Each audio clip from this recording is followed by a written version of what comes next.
الحمد لله نحمده ونستعينه ونستغفره ونؤمن به ونتوكل عليه ونعوذ بالله من شرور أنفسنا ومن سيئات أعمالنا من يهده الله فلا مضل له ومن يضلل فلا هادي له ونشهد أن لا إله إلا الله وحده لا شريك له ونشهد أن سيدنا مولانا محمد صلى الله تعالى عليه وسلم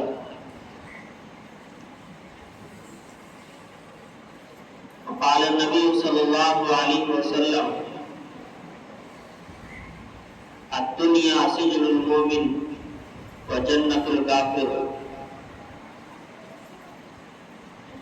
قال رب اشرح لي صدري ويسر لي امري واحلل عقدة من لساني يفقهوا قولي اللهم صل على سيدنا مولانا محمد في اول كلامنا اللهم صل على سيدنا مولانا محمد في اوسط كلامنا اللهم صل على سيدنا مولانا محمد في آخر كلامنا میرے نہایت واجب الاحترام بزرگوں اور دوستوں، مسلک اہل سنت والجماعت سے تعلق رکھنے والے غیرت مند اہل سنت دوستوں بھائیوں،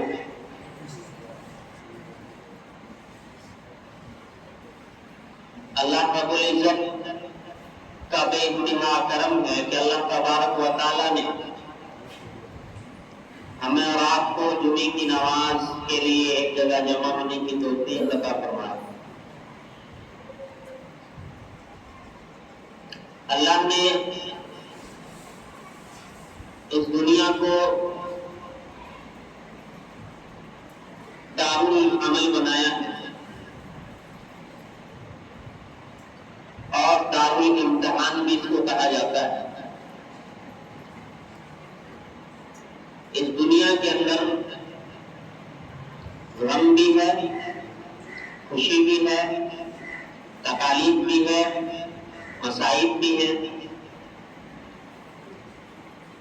ایک اور جگہ اللہ نے بنایا ہے جسے جنت کہا جاتا ہے، نہ تو اس میں کچھ غم ہے، نہ کچھ مصائب ہے، نہ کچھ پریشانی ہے۔ یہ دنیا ہے، اس دنیا کے اندر سورج کا نکلنا بھی ہے، ڈوبنا بھی ہے، خوشی کا آنا بھی ہے، خوشی کا جانا بھی ہے، زندگی ہے، موت ہے، ہر چیز ہے۔ یہاں بسنے والے کوئی بھی انسان ہو، ایسا نہیں کہ اس کے پاس کوئی تکلیف نہ ہو، کسی کے یہاں پریشانیاں ہی پریشانیاں ہوں، کسی کی پریشانیاں زیادہ ہوں، کسی کی کم ہوں، لیکن تکلیفوں میں، پریشانیوں میں ہر انسان مبتلا ہے۔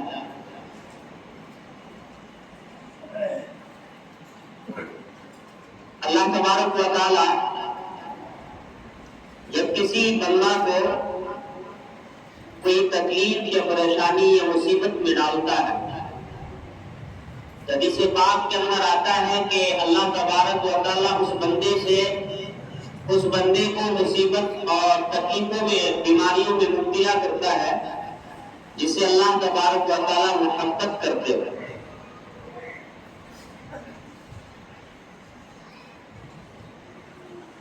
ایک اور حدیث ہے کہ اللہ کے رسول صلی اللہ علیہ وسلم نے ارشاد فرمایا کہ اللہ تبارک و تعالیٰ فرشتوں کو بھیجتے کہ جاؤ کھلا بندہ کو پریشانی میں مبتلا کرو تاکہ میں اس کی عاجزی کو سنوں۔ ایک طرح کی بشارت ہے کہ جب کوئی بیمار ہو بندہ، پریشانی میں جوجھ رہا ہو، مصیبت میں پڑا ہو، اور اس مصیبت میں بھی وہ اللہ کے ساتھ عاجزی کرے تو پھر اللہ تبارک و تعالیٰ اس سے خوش ہوتا ہے۔ یہ اس کے لیے بشارت ہے حدیث شریف کے اندر۔ بعض دفعہ مصیبت جو آتا ہے وہ اللہ تبارک و تعالیٰ کا قہر بن کر آتا ہے، اللہ کا عذاب بن کر آتا ہے۔ ایک تو مصیبتوں کا آنا، پریشانیوں کا آنا یہ اللہ کی محبت کی وجہ سے ہے، اور ایک اللہ تبارک و تعالیٰ کا قہر اور اس کے عذاب کی وجہ سے ہے۔ جب اللہ تبارک و تعالیٰ کسی سے ناراض ہو، کسی سے ناخوش ہو، تو اس کو بھی آزمائشوں میں، اس کو بھی بیماریوں میں، پریشانیوں میں مبتلا کرتے ہیں۔ اور اگر اللہ تبارک و تعالیٰ کسی سے محبت کرے، کسی سے خوش ہو اور اس کو کسی مقام تک پہنچانا چاہے اور اس کے پاس وہ نیکیاں موجود نہ ہو کہ اس مقام کو حاصل کر سکے، تو پھر اللہ تبارک و تعالیٰ اس کو بھی مصیبتوں میں، آزمائشوں میں، بیماریوں میں ڈالتے ہیں۔ لیکن دونوں میں فرق ہے۔ وہ فرق کیا ہے کہ اگر کسی کو کوئی مصیبت لاحق ہو، کوئی بیماری ہو، کوئی پریشانی آ جائے، کوئی تکالیف آ جائے، کوئی مصائب آ جائے، اور وہ بندہ اللہ کی طرف رجوع کرتا ہے، اللہ سے اپنا رشتہ کو برقرار رکھتا ہے، یہ نہیں کہتا کہ صرف اللہ تبارک و تعالیٰ ہمیں ہی بیماری میں مبتلا کیے، یا صرف اللہ تبارک و تعالیٰ ہمیں ہی پریشانیوں میں، آزمائشوں میں ڈال کے رکھے ہیں، تقدیر پہ حملہ نہیں کرتا۔ تو یہ اس بات کی دلیل ہے کہ وہ بندہ جو ہے، اس بندے کو جو مصیبت جو ملی ہے وہ اللہ تبارک و تعالیٰ کی رضامندی کی وجہ سے ملی۔ اگر بندہ مصیبت میں ہو، پریشانی میں ہو، بیماری میں ہو، اور وہ اللہ تبارک و تعالیٰ سے دعا کرتا کہ اللہ میں اس مصیبت کو جھیل نہیں سکتا، اس پریشانی کو جھیل نہیں سکتا، ہماری جسموں کے اندر اتنی طاقت نہیں ہے کہ ہم آپ کے آزمائشوں کو برداشت کر سکے، آپ ہماری آزمائشوں کو دور فرماؤ۔ وہ دنیاوی اعتبار سے، ظاہری اعتبار سے ڈاکٹروں سے بھی علاج کراتا اور اللہ تبارک و تعالیٰ سے بھی دعائیں کرتا۔ تو یہ کھلی دلیل ہے کہ اس کے اوپر جو آزمائش اور جو پریشانی جو لاحق ہوئی ہے وہ اللہ تبارک و تعالیٰ کی نعمت ہے۔ اور اگر کوئی کسی کے بیماری میں مبتلا ہو جائے یا پریشانی میں، اور اس کو پھر اللہ تبارک و تعالیٰ کی طرف دھیان نہیں آتا، وہ ظاہری حربہ اختیار کرتا ہے، ڈاکٹروں سے علاج کراتا یا کچھ اور بھی مسائل ہو، پریشانی ہو، اور اس کی دنیاوی اعتبار سے جو اسے ختم کرنے کا جو طریقہ ہے اس کو اپناتا ہے، لیکن اللہ تعالیٰ کی طرف رجوع نہیں کرتا، اپنی گناہوں کو یاد نہیں کرتا، اپنے اعمال کو یاد نہیں کرتا، بلکہ خود یہ کہتا ہے کہ اللہ تبارک و تعالیٰ ہمیں کو صرف یہ پریشانی دیے یا ہمیں کو دیکھ لیے، تو یہ سمجھے کہ یہ اس کے اوپر جو مصائب اور پریشانی جو لاحق ہوئی وہ اللہ تبارک و تعالیٰ کا عذاب اور ان کا قہر ہے۔ حدیث پاک کے اندر آتا ہے کہ جب اللہ تعالیٰ کسی کو مصیبت دیتے ہیں تو ان کا مقصد یہ ہوتا ہے کہ اس کو کسی اونچے مقام تک پہنچایا جائے، کسی بلند مرتبے تک پہنچایا جائے، کسی منزل مقصود تک پہنچایا جائے۔ اگر ہمارے پاس وہ نیکیاں نہیں ہیں، ہمارے پاس وہ کام نہیں ہے جو ہم نے نہیں کیے، اور ہم کو اللہ تبارک و تعالیٰ کسی مقام تک پہنچانا چاہتے ہو، تو ہمارے نام اعمال میں وہ نیکیاں نہیں ہے، تو کوئی بیماری دیتی ہے، کوئی پریشانی میں مبتلا کرتی ہے، کوئی مصیبت ہمارے اوپر ڈال دیے، اب بندہ اس مصیبت میں جھوجتا ہے، اس بیماری کو جھیلتا ہے اور صبر کرتا ہے۔ صبر کرنے کی وجہ سے اللہ تبارک و تعالیٰ اس کے گناہوں کو معاف کرتے، اور اس بیماری کو جوجھنے کی وجہ سے، اس مصیبت اور پریشانی کو برداشت کرنے کی وجہ سے اللہ تبارک و تعالیٰ اس کے درجات کو بلند کرتا ہے۔ تو مصائب یا تو نعمت یا تو پھر اللہ کا قہر ہے، عذاب۔ دنیا میں کوئی انسان ایسا نہیں ہے جو کسی نہ کسی مصیبتوں میں گھرا ہوا نہ ہو۔ اب ہم اپنے حالات کو ٹٹولیں، اپنی زندگی کا جائزہ لیں کہ ہمارے اوپر جو مصیبتیں ہیں وہ اللہ کا عذاب والی مصیبتیں ہیں یا پھر جو ہے اللہ کی نعمت والی مصیبتیں۔ ایک قصہ ہم نے پڑھا، ایک شخص کا حضرت خضر علیہ السلام سے ملاقات ہو گیا تو اس نے کہا کہ حضرت آپ ہمارے لیے دعا کریں کہ اللہ تبارک و تعالی ہمیں کبھی بھی کوئی صدمہ یا کوئی تکلیف یا کوئی مصیبت میں نہ ڈالے، زندگی سے صدمہ والی زندگی ختم ہو جائے۔ تاکہ ہم ایسا نہیں کر سکتے کیونکہ دنیا میں یہ چیز ممکن نہیں، وہ تو جنت میں صرف ہوگی، کوئی صدمہ نہیں، کوئی دکھ نہیں، کوئی مصیبت نہیں، کوئی بیماری نہیں، راحت کی راحت۔ تاکہ اچھے کام کر سکتے ہیں کہ تم تلاش کرو کوئی ایسا آدمی اور دیکھو کہ جس کے پاس سب سے کم تکلیف، جو سب سے کم صدمے میں رہتا ہو، ایسے شخص کو تلاش کرو، میں اس کے جیسے بننے کے لیے تمہارے لیے دعا کروں گا۔ تلاش کیا، بہت تلاش کیا، ہر کوئی کسی نہ کسی مصیبت میں، پریشانی میں مبتلا پایا۔ بہت تلاش کرنے کے بعد ایک شخص کو دیکھا، بڑی بڑی عمارتوں میں رہنے والا، اب بہت بڑا بزنس مین، جوہری ہیرے جواہرات کے کاروبار کرنے والا۔ جب وہ اپنی دکان کو جاتا تو گاڑیوں میں آتا اور اس کے آگے پیچھے خدام اور اس کے جو لڑکے وہ بڑے خوبصورت، سب اپنے باپ کے بزنس کو سنبھالنے میں مصروف ہیں۔ اور سوچا یہ آدمی بڑا خوش نصیب ہے، بہت عیش و عشرت کے ساتھ، آرام کے ساتھ زندگی گزارتا ہے۔ گیا اس کے پاس، کہا کہ میں تم جیسا بننا چاہتا ہوں، لیکن پہلے میرے کو یہ بتاؤ کہ تمہاری زندگی میں کچھ صدمے ہیں، کچھ پریشانی، کچھ مصیبت ہے، کہ ایسا نہ ہو کہ تمہارے جیسا میں دعا کروا لوں، بن جاؤں، بعد میں پتہ چلا کہ اس سے بہتر زندگی تو ہماری تھی۔ دوسرا کہا جاؤ سائڈ میں آ جاؤ، سائڈ میں لے گیا، انہوں نے اپنی پوری داستانی زندگی اس کے سامنے کھول کے رکھا، کہا کہ زندگی کا ایک لمحہ بھی ہمارے لیے چین کی نہیں ہے۔ یہ دنیا ہے، مصیبت تو آنی جانی ہے،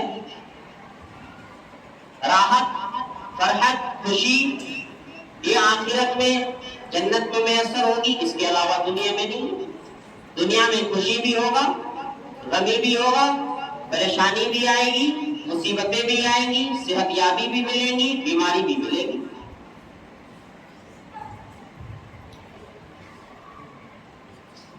اب ہمیں اپنی زندگی میں، اب اللہ نے ہمیں اختیار دیا کہ ان چیزوں کو ہم نعمت کے طور پر حاصل کریں یا اللہ کے عذاب اور قہر کے طور پر حاصل کریں۔ بیماری، پریشانی، تکلیفیں تو سبھی کو آنی، یا تو مصیبت کے طور پر، عذاب کے طور پر، یا نعمت کے طور پر آنی سبھی کو۔ اسی لیے ہمیں مصیبتوں سے گھبرانا نہیں چاہیے، صبر کے ساتھ، ہمت کے ساتھ، جس طرح اللہ تبارک و تعالیٰ نے اور مرتبہ زندگی میں جو خوشحالی رکھی اور ہم اللہ کا شکر ادا کیے، مصیبت اور پریشانی میں بھی اس سے بڑھ کر اللہ کا شکر ادا کرنی چاہیے۔ ایک واقعہ آتا ہے حدیث پاک کے اندر کہ ایک غریب آدمی کو اللہ تبارک و تعالیٰ میدان محشر میں بلائیں گے حساب و کتاب کے لیے، اور میدان محشر میں جو حساب کتاب ہوگا نا، وہ یہ ہمارے آپ کے حساب و کتاب کی طرح نہیں ہوگا۔ زبانیں گم ہو جائیں گی، زبان سے حساب ہم بول نہیں سکتے۔ دنیا میں کسی کو بھویں دکھا دیا نا، وہ بھواں کل قیامت کی دن گواہی دے گا۔ یہ جسم کے اندر جو جاڑے کے موسم میں جو رونگٹے کھڑے ہوتے ہیں وہ رونگ رونگ اللہ کے دربار میں کل گواہی دیں گے.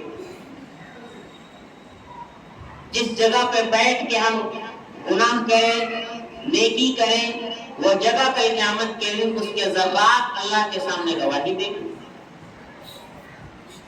ہماری دلوں کی جو دھڑکنیں ہیں وہ دھڑکنیں اللہ تبارک و تعالیٰ کے سامنے گواہی دیں گی. زبانیں تو بند کر دی جائیں گی. آج دنیا میں زبان کے ذریعے سے سچ کو جھوٹ میں جھوٹ کو سچ میں بدل دیتے ہیں.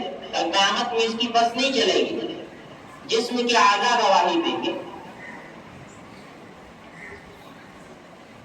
اور جب حساب و کتاب لیا جائے گا تو کوئی حساب کتاب دے نہیں سکے گا. ایک بہت بڑے عابد کو بلایا جائے گا جو ساحل کے کنارے کسی ٹاپو پہ وہ عبادت کیا کرتا تھا اور زیادہ اللہ کی نعمت بھی نہیں کھایا کرتا تھا. صرف ایک انار اور سمندر کے کھارے پانی پیا کرتا تھا.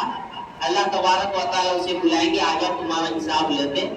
پوری زندگی کا عبادت کو لے کے جب اللہ تبارک و تعالیٰ کے دربار میں حاضر ہوگا تو اللہ کی نعمت کا ایک گلاس کا جو پانی کا جو قطرہ ہوگا اس کا بھی حساب نہیں دینے سکے گا. جب انار کے جو دانے ہیں اس ایک دانے کا بھی حساب دینے نہیں سکے گا. اس غریب آدمی کو اللہ تبارک و تعالیٰ بلائیں گے آجا تمہارا حساب لینا. غریب آدمی آئے گا کمزور سا لاجر سا. حساب و کتاب کا سلسلہ چالو ہوگا. اللہ تبارک و تعالیٰ کے لیے جو احد کے پہاڑ کے برابر جو نیکی جو دکھ رہی ہے اسے اٹھاؤ اور جنت میں چلے جاؤ یہ تمہارا. اللہ مذاق کرتے ہیں آپ. اتنی نیکیاں ہم نے تو کوئی صدقہ کسی کو دیا نہیں. ہم تو خود فقیر آدمی. زکوٰۃ کبھی نکالا نہیں. کسی غریب کسی مسکین کسی یتیم کو کھانا کھلایا نہیں. اتنی ساری نیکیاں آپ مذاق کر رہے ہیں. مذاق نہیں کر رہے. اگر دنیا میں لوگ ہمیں غریب فقیر ہمیں اپنے پاس نہیں بٹھایا کرتے تھے. میری غربت کا میری مفلسی کا میرے پھٹے پرانے کپڑوں کا مذاق بنایا کرتے تھے. ہنسا کرتے تھے میری زندگی پہ. کسی طرح 2 وقت کی روٹی میسر ہوتی ہے یہ ہمارے سامنے کھڑا ہونے کے لائق نہیں ہے. یہ ہمارے درمیان پہ آ کے بیٹھ کے چلا جائے گا. لوگ میری غربت کا مذاق بنایا کرتے تھے. آپ رب العالمین احکم الحاکمین آپ بھی ہمارا مذاق بناتے. اللہ کا مذاق نہیں ہے یہ تمہاری نیکیاں ہیں. کیسے یاد دلاؤں. گرمی کا موسم تھا. ایک مسافر دور سے بھٹکتا ہوا راستہ بھٹکتا ہوا تیرے در پہ آ گیا. تو غریب آدمی مفلس آدمی تیرے پاس کھانے کو کچھ نہیں.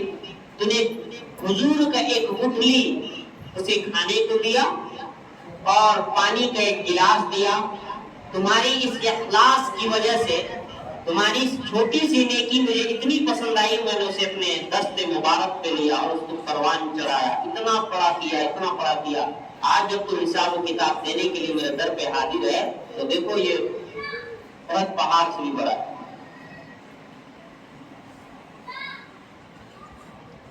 حالانکہ دنیا میں کیا ہے فقیری ہے غریبی ہے. دنیا والے حقارت کی نگاہ سے دیکھ رہے ہیں. اپنے یہاں کی شادیوں میں دعوت نہیں دیتے. اپنے یہاں کسی بچے کی عقیقہ ہو بچی کی عقیقہ ہو دعوت نہیں دیتے. ہماری جوڑ کا نہیں ہے ہمارے حیثیت کا نہیں ہے. لیکن اللہ تبارک و تعالیٰ نے مقام کیا ہے. آپ بارہا سنتے ہوں گے جو شخص دنیا میں مصیبتوں کو جھیل کر غریبی تندرستی یا پریشانیوں کو جھیل کر دنیا سے جاتا ہے کل قیامت کے دن اللہ تبارک و تعالیٰ اسے امیروں کے مقابلے میں کتنے سال پہلے جنت میں داخل کریں گے. یاد نہیں آ رہا. بہرحال 500 سال پہلے 500 سال یہاں ہے، ہماری زندگی 70 سال کی بمشکل. 500 سال پہلے وہ جنت میں داخل ہوگا. یہ امیر آدمی جو صدقہ بھی کرے، زکوٰۃ بھی ادا کرے، خیرات بھی کرے، یتیموں کی کفالت بھی کرے، وہ کیا کرے گا؟ میدان محشر کی گرمیوں میں کھڑا ہے، اپنی باری کا انتظار کر رہا، اب میرے کو بلائے، اب میرے کو بلایا جائے. اور یہ غریب آدمی جس کے پاس کھانے کو کچھ نہیں، صبر کے ساتھ، شکر کے ساتھ، یہ بیمار آدمی صبر کے ساتھ، شکر کے ساتھ زندگی کو گزارا. ہو 500 سال پہلے جنت میں پہنچ گیا، مزے لے رہا. تو کوئی بھی ہو دنیا کے اندر پریشانی، مصیبتیں سبھی کے ساتھ ہیں، لیکن یہ پریشانی اور یہ مصیبتیں یا تو اللہ کا قہر عذاب ہے یا اللہ کی نعمتیں. ہم اپنی زندگی کو بنائیں اس طرح، یہ جو مصیبتیں آئیں یہ مصیبتیں اللہ کی نعمت بن کر آئے. ہم اپنی زندگی کو ایسا نہ بنائیں کہ یہ مصیبت جو ہے اللہ کا قہر اور عذاب بن کر آئے. ابھی جو حالات جو چلے دنیا کے اندر، خصوصاً ملک ہندوستان کے اندر، ہماری تعداد اتنی زیادہ. ابھی 15 اگست گزرا جو یوم آزادی کا دن تھا، جس تاریخ کے اندر ملک ہندوستان کو آزاد کرایا گیا. اور آپ کو شاید معلوم نہ معلوم، کیونکہ آج کتابوں کے اندر سے ہماری تاریخ کو ہٹا دیا گیا، ہمارے اتہاس کو مٹا دیا گیا. مسلمانوں نے، اور مسلمانوں میں بھی بالخصوص علماء کرام،